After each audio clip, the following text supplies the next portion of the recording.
Olá, como está? Como foi a sua semana? Estamos juntos mais uma vez e vamos estudar a Bíblia, a Palavra de Deus. Antes, porém, nós vamos orar. Querido Deus, queremos aprender da Tua Palavra.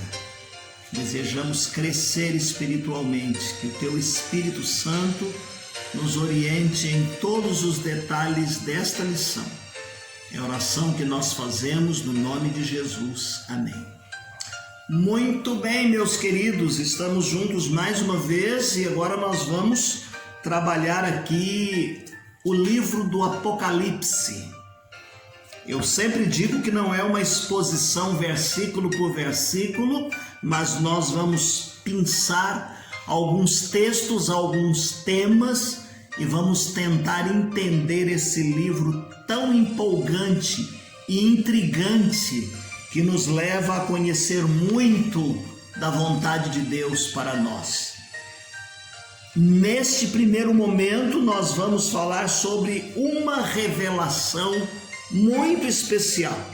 E eu quero ler alguns versículos para os irmãos no capítulo 1 de Apocalipse e depois no capítulo 17. Diz-nos assim: escreve, pois, as coisas que vistes e as que são e as que hão de acontecer depois destas.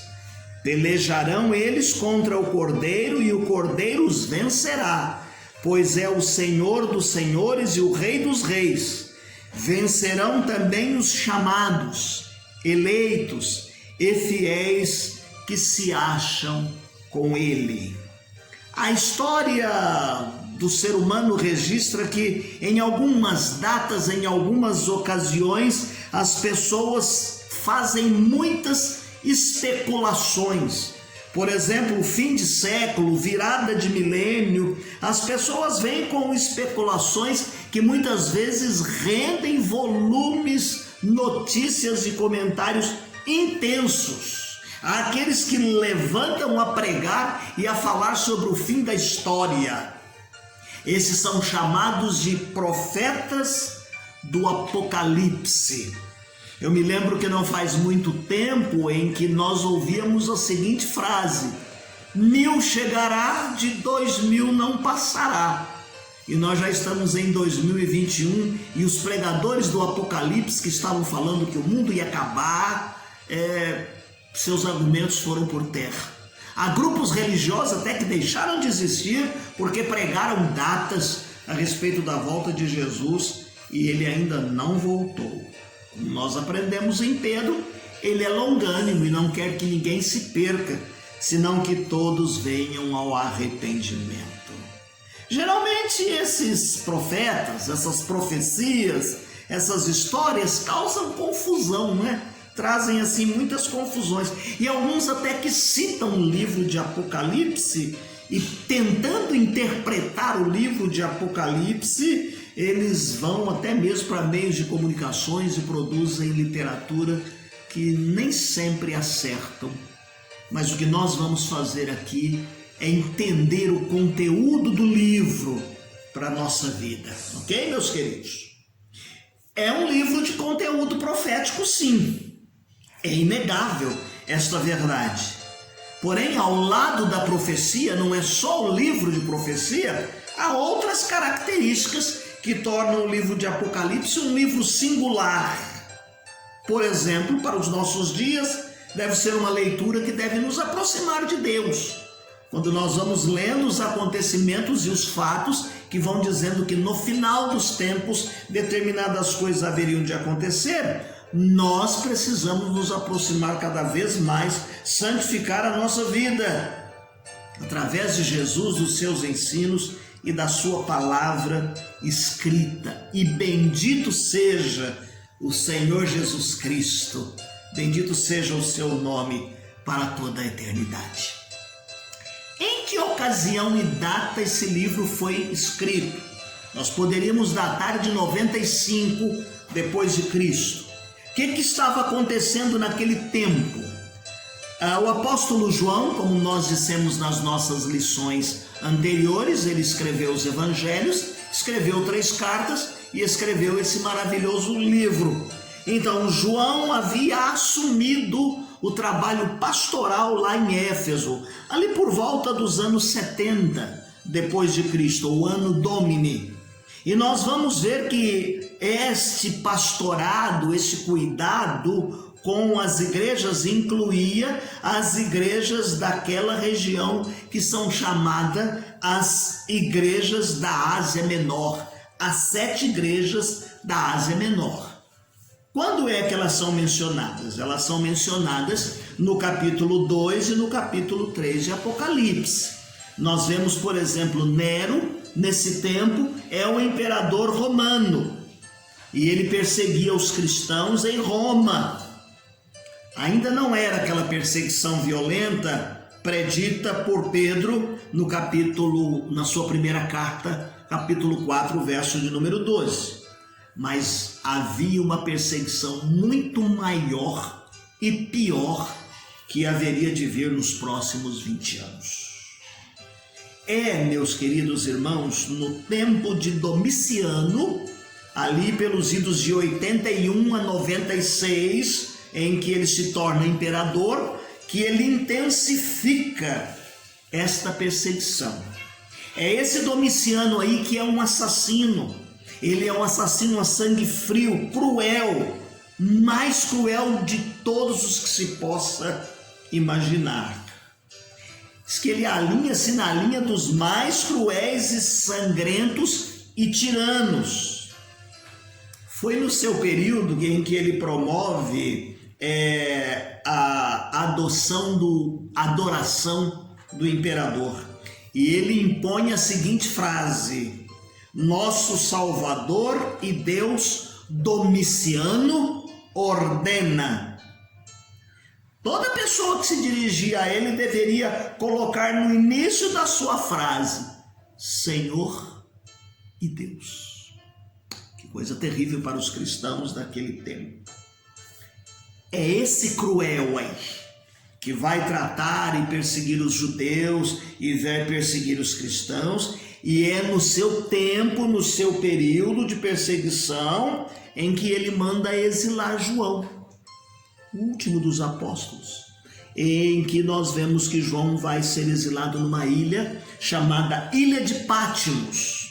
Diz que essa ilha media 20 quilômetros, era uma ilha rochosa, 20 quilômetros de comprimento por 12 quilômetros de largura, ali no Mar Egeu. Roma fazia desta ilha uma colônia penal, e nesta colônia penal eles colocavam as pessoas para trabalhar em minas. Então as pessoas iam para lá, não eram como os nossos presos que ficavam dentro de uma cela, confortavelmente, quentinhos, com comidinha na mão, mas eles trabalhavam e eles tinham que produzir naquele lugar. É nesse local de isolamento, é nesta ilha, é nesse contexto frio e horrível que o apóstolo João compõe os livros ou o livro de Apocalipse, 95 depois de Cristo. Quais são as características do livro? Nós vamos começar descrevendo algumas delas e talvez, se não der muito tempo, a gente continua no nosso próximo encontro. A característica deste livro é diversa. Vamos considerar pelo menos 10 aqui. Vamos começar dizendo que verdadeiramente é profecia. É um livro de profecia. E nós vamos ler aqui alguns versículos para confirmarmos isto no livro de Apocalipse. E nós vamos começar dizendo que realmente é um livro profético.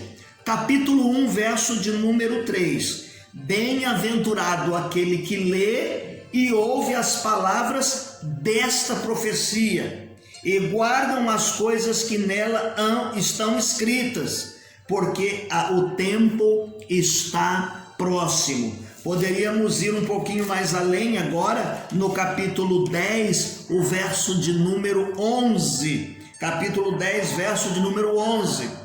E ele disse-me: importa que profetizes outra vez a muitos povos, nações, línguas e reis. Poderíamos ir um pouquinho mais, capítulo de número 19, o verso de número 10, capítulo 19, o verso de número 10. Eu lancei aos seus pés para o adorar, mas ele disse-me: olha, não faças tal, sou teu conservo e de teus irmãos que têm testemunho de Jesus, adora a Deus, porque o testemunho de Jesus é o espírito desta profecia. Capítulo 22, verso de número 7. Eis que presto venho, ou cedo venho, bem-aventurado aquele que guarda as palavras da profecia deste livro. Então, realmente é um livro de profecias, profético de forma notável. A segunda característica, meus queridos, é que ele vai centralizar estas características na pessoa de Jesus Cristo. É a revelação de Jesus Cristo, não apenas um programa profético, tá certo? Não é apenas um programa profético para o ser humano, mas nós vamos perceber, por exemplo, aqui nesse livro, a centralização na pessoa de Jesus Cristo. Primeiro, ele é o rei, sacerdote, ressurreto. No capítulo 2 e no capítulo 3, diz-nos o texto, ele faz e vem mostrar também aqui o escrutínio meticuloso das igrejas. Nos capítulos 4 e 5, ele recebe a adoração e louvor como Senhor de toda a criação. Nos capítulos 6 a 19, ele julga o mundo e retorna em glória. E nos capítulos 20 a 22, ele reina em poder e glória. Vamos repetir então? No capítulo 1, ele é o rei, sacerdote ressurreto, tá certo? Ele é o rei, sacerdote ressurreto. Nos capítulos 2 e 3, ele faz um escrutínio meticuloso das igrejas. Nos capítulos 4 e 5, ele recebe adoração e louvor como Senhor de toda a criação. Nos capítulos 6 a 19, ele julga o mundo e retorna em glória. E nos capítulos 20 a 22, ele reina em poder e glória. Então, todas essas cenas que nós repetimos aqui para os irmãos, elas estão relacionadas à pessoa de Jesus Cristo. Nele está o centro gravitacional da história do livro de Apocalipse, da história da humanidade. A outra coisa que nós poderíamos falar a respeito da característica desse livro é a questão da revelação, a abertura. E a palavra revelação aqui significa literalmente tirar o véu. Enquanto nós lemos no livro de Daniel, Deus dando algumas profecias e mandando Daniel selar o livro, capítulo 12, verso 4 de Daniel, Deus manda que ele mantenha o livro selado. Aqui em Apocalipse, ao falar a João, ele dá a ordem de não selar o livro. Capítulo 2, 22, verso de número 10. Em lugar de uma coleção de profecias montadas, então, como se fossem um quebra-cabeça, o Apocalipse vem descortinando, mostrando, revelando todas as coisas a respeito de Cristo, da sua vitória final sobre Satanás, da sua vitória sobre o pecado, da sua vitória sobre o sistema que controla o mundo. Uma outra característica é o simbolismo.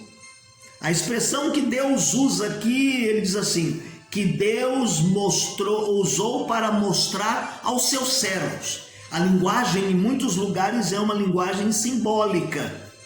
Sugere que o livro utiliza sinais e símbolos para se comunicar, tá? Comunicar a sua mensagem. Em alguns lugares, por exemplo, nós vamos perceber que esses sinais e símbolos, eles são explicados.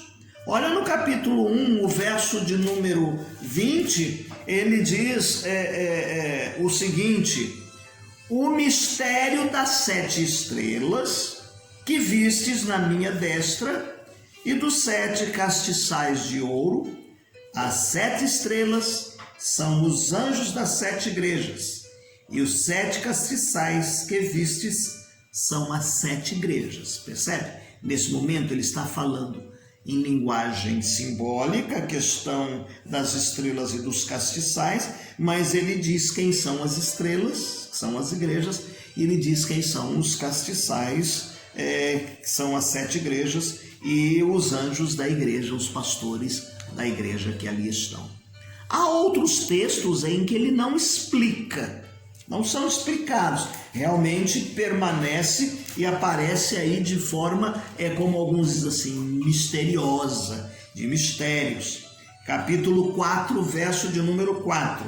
E ao redor do trono havia 24 tronos, e vi sentados sobre os tronos 24 anciões, vestidos de vestidos brancos, que tinham sobre as suas cabeças coroas de ouro. Poderíamos ler também o verso de número 5. E do trono saíam relâmpagos e trovões e vozes, e diante do trono ardiam as 7 lâmpadas de fogo, as quais são os 7 Espíritos de Deus. Olhando esta questão aqui do simbolismo, nós vamos entender também, meus queridos, que alguns deles nos remetem ao Velho Testamento para serem entendidos. Algumas expressões aqui que são citadas complementam e deixam-se entender porque elas vão aparecer lá no Velho Testamento. Olha, por exemplo, capítulo 2, verso de número 7. Quem tem ouvidos, ouça o que o Espírito diz às igrejas. Ao que vencer, dar-lhe-ei a comer da árvore da vida, que está no meio do paraíso de Deus. Então, esse simbolismo que aparece aí é para que os cristãos entendam. Eles eram perseguidos pelos romanos, então alguns símbolos que eram usados, algumas expressões ditas, eram entendidas apenas pelos cristãos e não pelos romanos, os perseguidores. Por exemplo, se eu pegar uma determinada bandeira de uma cidade, de um estado ou de um país e mostrar, você vai olhar para ela e você vai lembrar daquela nação, você vai lembrar daquele estado, você vai lembrar daquela cidade. Então, ao usar esta linguagem aqui, a descrição que se faz não se leva em alguns casos literalmente ao pé da letra, mas entende-se que é uma mensagem que está passando para que os cristãos pudessem entender de forma clara e compreensível uma linguagem, um ensinamento que os perseguidores romanos não percebiam e não tinham condições de interceptar essas mensagens ou entender o linguajar deles que ali estava. Uma outra coisa, meu querido irmão, é que essa característica baseia-se no Antigo Testamento. É impossível compreender o livro do Apocalipse sem consultar as escrituras do Antigo Testamento, tá certo? Diz que dos 404 versos que compõem o Apocalipse, cerca de 278 contém referências ao Velho Testamento. E calcula-se que mais de 500 referências ou alusões do Antigo Testamento estão presentes no Apocalipse. Há alusões ao livro de Salmos, Daniel, Zacarias, Gênesis, Isaías, Jeremias, Ezequiel, Joel, e são citados com frequência no livro de Apocalipse. Está gostando? Muito bem, nós vamos parar aqui, tá bom? No nosso próximo encontro eu vou dizer para vocês mais 5 ou 6 características desse livro e nós vamos entender o método que foi usado para poder compreender o livro do Apocalipse, ok? Não deixe de fazer a sua leitura diária que nós vamos disponibilizar no final dessa transmissão, assim bem como aquela planilha que te orienta e te conduz a fazer a leitura da Bíblia toda em um ano. Se você tem a revista Manancial, que tem leituras diárias, meditações diárias, ela traz no rodapé também um programa para você ler a sua Bíblia toda em um ano. Que Deus te abençoe, que você tenha uma semana feliz e abençoada. Que o Senhor Deus te conduza em paz em todos os teus caminhos. Amém.